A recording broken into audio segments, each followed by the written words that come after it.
Feds slashed their rates. Somewhat expected, some, but not much, maybe a quarter. We have new listings, like not very many. Some sold listings. It is, what are we at? September 18th. I'm Dana. I'm Alex. And we got some good stuff. Let's start with some stats. All right, last 7 days, Mill Valley saw 16 new listings. Marin saw 75. Now this is, in Marin, that's a pretty big pop up from what we had the last couple of weeks. Yeah. I think I had to go back as far as our late May episode to find a Marin listing number that high. Yeah. Sold is a little bit of a different story. Mill Valley, last 7 days, single family homes, one big one. Yeah. And then in Marin, we had a much higher 26. So that's still a little low, I think, historically for Marin, but at this time of the season. Yeah, right. 18th now, Labor Day, what was 2 weeks away? You know, you sell one, that's kind of crazy. But again, if you look at, we're seeing definitely more purchases with loans. And typically, you know, you're looking at a minimum 21-day period to close a loan. So you go back 21 days, it was people like getting in contract right before the vacation. You know, so one is definitely, you know, small, but it doesn't surprise me that number is low. You did see what medium sale price was 1.9 in Marin, which was on the high side. You know, going forward, I think we'll definitely start to see next month if when we're here. If it's still low, we're going to be scratching our heads and wondering what's going on. One that did sell in Mill Valley was 113 Chapel, 3,685 square feet. Mm-hmm. It was listed at just over 1,000 a square foot. Yep. One offer, a full 23% over asking price. Right. 3.795 million, sold for 4.675. Mm-hmm. Well, it was ended up being a preemptive offer. Great parking, great indoor, outdoor living, views of San Francisco.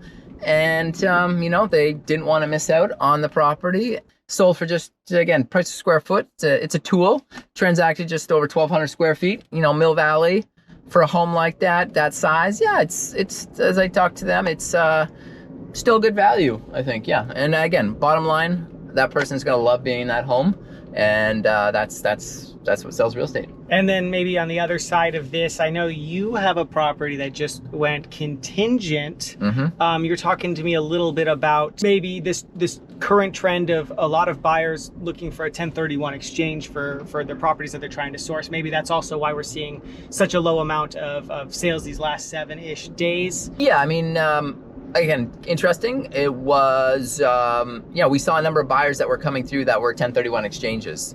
And that is somebody that's selling a property that's not their primary residence. There's capital gains on it. They don't want to, you know, pay the tax on that. So if you put that money into a like-kind property, so rental, for example, sell a rental, buy a rental, you don't have to pay capital gains. And yeah, we saw there's a fair amount of interest. I believe 3 potential buyers on that property that are doing a 1031 exchange. Wow. And, you know, kind of, you know, speaks to the market right now. And speaking of current market, the big news on the week, literally earlier today, Fed with a 0.5 point rate cut. Yeah. This is kind of the big story of this week, probably of maybe this month. Yeah. I mean, you go back to as far as, you know, 9 months, and there was anticipation of rate drops. But, you know, I guess signaling inflation got it, you know, under control. I think the anticipation was at least a 1/4 point. You know, we'll hear from Fifth Gobadian. She's a local lender with Origin Point. I think we have Fifth on the phone, right? Yeah. Let's patch in with her. Dana? Hey, Fifth. How's it going? Hey, what's going on? Good, Not not much. bad. What's going on? Just want to get your quick take on the Fed 0.5 point drop. Well, a quarter was already built in. It's Yep. a positive. The comments were more important, and we should see an eventual kind of slowing down and seeing the rates going to come trickling down more and more. Okay. It's not going to be like today, all of a sudden everything dropped by half. No, it doesn't work like that. Right. We already expected a 1/4% anyway, so it's just going to start coming down more and more. Okay. And so now, I mean, you're locking people in. It's in the, depending on loan to value, but you're kind of under 6. Yeah. Yeah. Depending, if it's under 20 or 25%, it's under 6. Okay. Cool. All right. Well, were you expecting that 0.5 point? Yeah. Yeah. Okay. Yeah, I was saying that in the meetings too. Definitely expect a half. That's what the indications are. Yeah. Yeah, definitely. I think if a buyer out there, affordability just got better. Same thing on the, if you're on the listing thinking about selling, more buyers going to be out there. All right, that's a wrap. Another episode of Real Estate in Marin. Well, thanks again. Thanks for showing up, and reach out anytime. If you have any questions, we will see you next time.